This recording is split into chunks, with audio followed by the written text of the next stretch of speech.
एक समय पर बड़े से बड़े मैच की बस भारत की बैटिंग देखने वाला एक युवक आज बेरोजगारी की ऐसी चरम अवस्था पर पहुंच चुका है कि T20 वर्ल्ड कप शुरू होने से पहले एक इररिलेवेंट वार्म अप गेम भी देख रहा है, और वो भी पूरा। और मैं बता दूं, कवि यहाँ जिस युवक की बात कर रहा है वो युवक कोई और नहीं, मैं ही हूँ। बेरोजगारी का आलम इस कदर है, वक्त काटने के लिए वार्म अप मैच भी देखा जा रहा है। हमारे जैसे बेरोजगार का जीवन कठिन है मित्र, कठिन है। पुरुष इतना तन्हा और अकेला होता है, वो वार्म अप मैच को भी बड़े चाव से देखता है। चलो इस बहाने कुछ समय तो कटेगा। पर भाई हमने तो फिर भी बस वक्त काटा है, पर असली कटा तो संजू बाबा का है। जिस बंदे को प्लेइंग 11 में लाने के लिए खुद वाइस कप्तान को टीम से ड्रॉप कर दिया गया था, वो बंदा एक वार्म अप मैच से भी ड्रॉप हो गया। अब संजू बाबा की ऐसी कहानी सुनकर देखो, बुरा तो सबको लगता है, पर वही बात है कि एक लाइन याद आती है कि इंसान ना अपने कर्म से ही परेशान होता है, और शायद संजू बाबा के साथ वही हुआ है। मौके आपको लगातार मिले, आपको परफॉर्मेंस करनी थी पर परफॉर्मेंस नहीं आई, दूसरा बंदा आता है और वो ओवर द टॉप जाकर परफॉर्म करता है, तो फिर ये आज नहीं तो कल होना ही था। खैर, इस वार्म अप मैच में टीम इंडिया के बैटिंग लाइनअप को देखकर एक बात समझ में आ गई कि अगर ये प्लेइंग 11 हमारी T20 वर्ल्ड कप के लिए मैदान में उतर रही है तो भाई हमारी टीम में लिटरली सिर्फ 2 राइट हैंड बैटर्स हैं, Surya Kumar Yadav, Hardik Pandya end of course हर्षित राणा, लेकिन बस 3 ही हैं। इसके अलावा हमारी पूरी बैटिंग लाइनअप में अगर आप देखेंगे तो लेफ्ट हैंडर्स ही नज़र आते हैं। इसके बाद बस जो गेंदबाज हैं वही हैं as a right hander. So this is very interesting and शायद वन ऑफ द रेयरेस्ट ऐसा होगा कि किसी टीम में इतने लेफ्ट हैंडर्स हो, पर हमारी टीम में है और सही है सब कुछ। मैच में तो इंडिया ने एक बार फिर से अपनी बैटिंग फायर पावर को दुनिया के सामने डिस्प्ले किया, पर एक्चुअली में मुझे लगता है कि दोनों टीमों को इस मैच से जो चाहिए था वो काफ़ी हद तक मिला है। एक्चुअली में सवालों से ज़्यादा जवाब दोनों टीमों को मिले हैं, पर क्या मिला है भारतीय टीम को इस वार्म अप मैच से इंपॉर्टेंट टेक अवे, चलिए जानते हैं आज की वीडियो में। एक और बार आपको याद दिलाना चाहूंगा, चौथे T20 में न्यूजीलैंड से हारने के बाद हमारे कप्तान ने साफ तौर पर बोला था कि चेस करना हमारे लिए प्रॉब्लमैटिक है, और अगले मैच में भी अगर हमने टॉस जीता, हमें चेस करने का मौका मिला तो हम चेस करने जाएंगे। तब से 2 T20 मैच में बैक टू बैक भारत ने टॉस जीता है, और दोनों मैच में हमने पहले बैटिंग ही की है। बस बता रहा हूं, हिपोक्रेसी की भी सीमा होती है। पर भाई मेरे क्या चुम्मा बैटिंग की है हमने, 240 बना दिया यार दक्षिण अफ्रीका के गेंदबाजों के अगेंस्ट। आई मीन मुझे लगता है ना कि टीम इंडिया जब पहले बैटिंग करने आती है तो वो साफ तौर पर कहते हैं कि तुमसे नहीं, हमारा कंपटीशन खुद से है, और हर मैच में बस एक ही टारगेट है, अब की बार 300 पार। बोल रहे हैं पर शब्द हमारे। Indian team to 300 score in T20, आ रहा हूं मैं। हर बार ये लोग यही कहते हैं कि भाई आ रहे हैं, बच के रह तू। अब इस मैच में भी टीम इंडिया एक नए ओपनिंग पेयर के साथ आई, जो कि काफी एक्सपेक्टेड था। ईशान किशन, अभिषेक शर्मा का 2 लेफ्ट हैंड कॉम्बिनेशन। इसके बाद मैं एक्सपेक्ट कर रहा था कि तिलक वर्मा नंबर 3 पर नहीं आएंगे, क्योंकि शायद आप टॉप 3 में तीनों लेफ्ट हैंडर नहीं देखना चाहते। May be Surya will come at 3 and Tilak will come at 4, but management ने ऐसा नहीं किया, जिसका मतलब यह है कि मैनेजमेंट का मैसेज बहुत क्लियर है, left hand right hand combination, इनसे हमें घंटा फर्क नहीं पड़ता। हमारे लिए इंपॉर्टेंट यह है कि जो बंदा जिस पोजीशन पर आकर हमारे लिए परफॉर्म कर रहा है, हम उसे छेड़ने नहीं वाले हैं। यही हमारे लिए चला है और यही आगे कंटिन्यू करेंगे। आवर T20 टॉप 3 और all lefty, Abhishek, Ishan, Tilak. Our ODI top 5 और all righty, Gill, Rohit, Virat, Shreyas, KL। और मैं जेन्युइनली बोलूं, मैं इस डिसीजन से बहुत खुश हूं, क्योंकि मुझे लगता है कि ये left hand right hand combination, ये सारी चीजें बहुत ही ओवररेटेड होती हैं।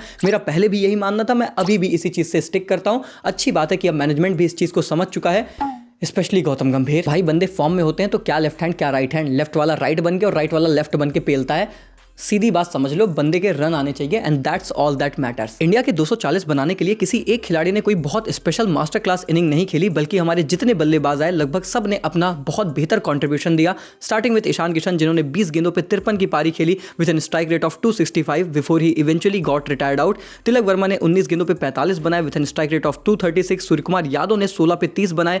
अक्षर ने नॉट आउट 23 गेंदों पे 35 की पारी खेली, फॉलोड बाई हार्दिक पांड्या की हार्ड हिटिंग 10 गेंदों पे 30 रन की पारी with an strike rate of 300।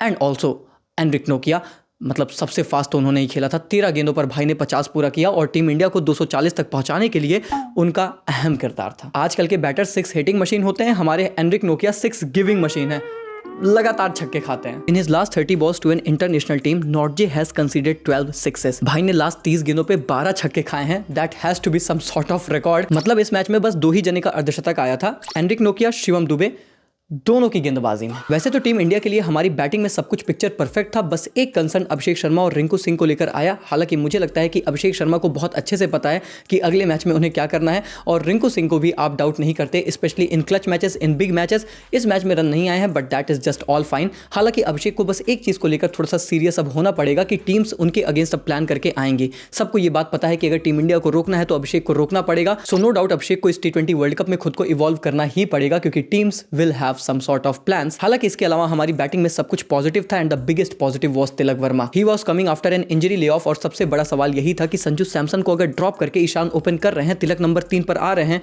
He has to perform. Tilak Varma has perform. 19 पेस 45 की पारी ने यह मेक श्योर किया कि भारतीय टीम को अपने नंबर 3 खिलाड़ी को लेकर परेशान होने की जरूरत नहीं है। इंजरी के बाद ही आ रहे थे पर वैसे ही हैं जैसे पहले थे। और शायद तिलक वर्मा को सबसे ज्यादा खास यही बात बनाती है ना कि Tilak Varma could be an Abhishek and could be Virat Kohli. अगर सिचुएशन डिमांड करती है तो वो एंकर भी कर सकते हैं, सिचुएशन डिमांड करती है तो वो पटाखे भी फोड़ सकते हैं। इस मैच में पटाखे फोड़े हैं क्योंकि सिचुएशन शायद वैसी ही थी। वैसे तो दक्षिण अफ्रीका के लिए उनकी गेंदबाजी में ज्यादा कोई पॉजिटिव्स नहीं थे, लगभग सारे गेंदबाजों को रन पड़े और उन्होंने भी काफी एक्सपेरिमेंट किया क्योंकि ये एक वार्म अप मैच ही था। पर मुझे लगता है बिगेस्ट पॉजिटिव उनके लिए है लुंगी एनगीडी। विकेटलेस जरूर रहे पर उनकी इकॉनमी रही 7.7 की और मैंने देखा कि जिस तरीके से जेसन होल्डर ने अपने आप को T20 क्रिकेट में इंप्रोवाइज किया है, लुंगी एनगीडी ने भी अपने बॉलिंग के तरकश में बहुत से तीर ऐड किए हैं। स्पेशली उनकी स्लोअर वन डिसेप्टिव डिलीवरीज अब ज्यादा खतरनाक नजर आती हैं और इसका फायदा इंडियन कंडीशंस में सब कॉन्टिनेंट में उन्हें डेफिनेटली देखने को मिल सकता है through out this T20 world cup tournament. खैर इंडिया ने अब 240 तो जड़ी दिए थे तो जाहिर सी बात है मैच तो इंडिया को ही जीतना था, पर साउथ अफ्रीका को कितना एक्सपेरिमेंट करना था ये एक देखने वाली बात थी and they experimented a lot. I mean इनके ओपनर क्विंटन डिकॉक तो ओपन करने आए ही नहीं, जॉर्ज लिंडे को टीम ने ऊपर भेजा।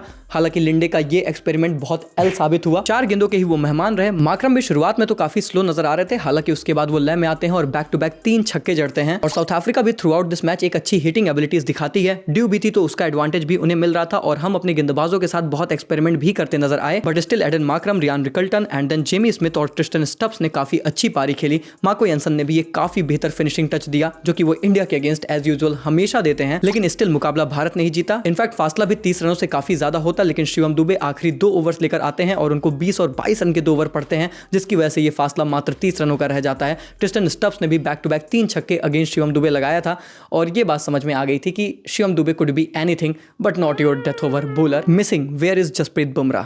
कहां गया बे? Jasprit Bumrah in New Zealand series bowled the most expensive spell of his T20 career. 4 over में 58 रन दिए।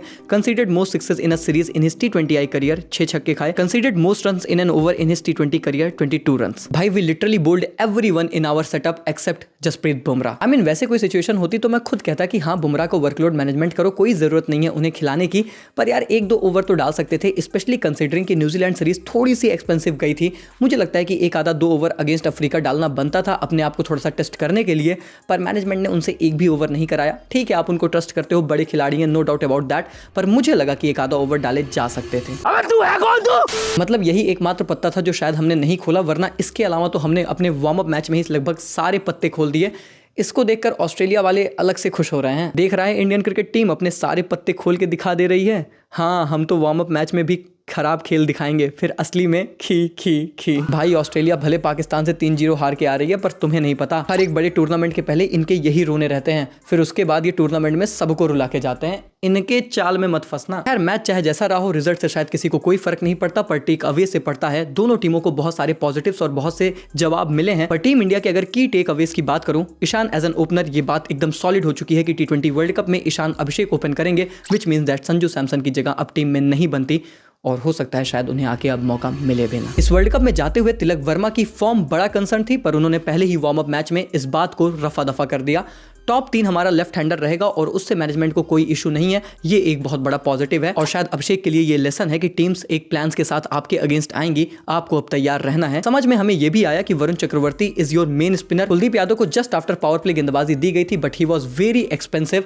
समझ में आ गया कि आपके जो मेन स्पिनर है वो वरुण चक्रवर्ती हैं और उन्हीं के साथ आपको आगे मेन मैचेस में जाना है। अर्शदीप को पिछले मैच में पावर प्ले में मार पड़ी थी और इसीलिए इस बार उन्होंने पावर प्ले में 3 ओवर्स डाले और काफी अच्छे भी डाले थे। That is going to be a big confidence booster for Arshdeep, और शायद इसीलिए मैं और जोर डाल रहा था कि जसप्रीत बुमराह को 1-2 ओवर कर लेने चाहिए थे, स्पेशली उनकी न्यूजीलैंड सीरीज को ध्यान में रखते हुए। खैर नहीं किया तो कोई बात नहीं, अब सीधा लीग स्टेज में यूएसए के खिलाफ खेल लेंगे। एक्चुअली में वो भी तो हमारे लिए वार्म अप जैसा ही होना चाहिए। तो अब मिलते हैं सीधा T20 वर्ल्ड कप के मैच रिव्यू के साथ। खैर आपको क्या लगता है, क्या जसप्रीत बुमराह को इस मैच में बॉलिंग करनी चाहिए थी? संजू सैमसन को लेकर आपकी क्या ओपिनियन है?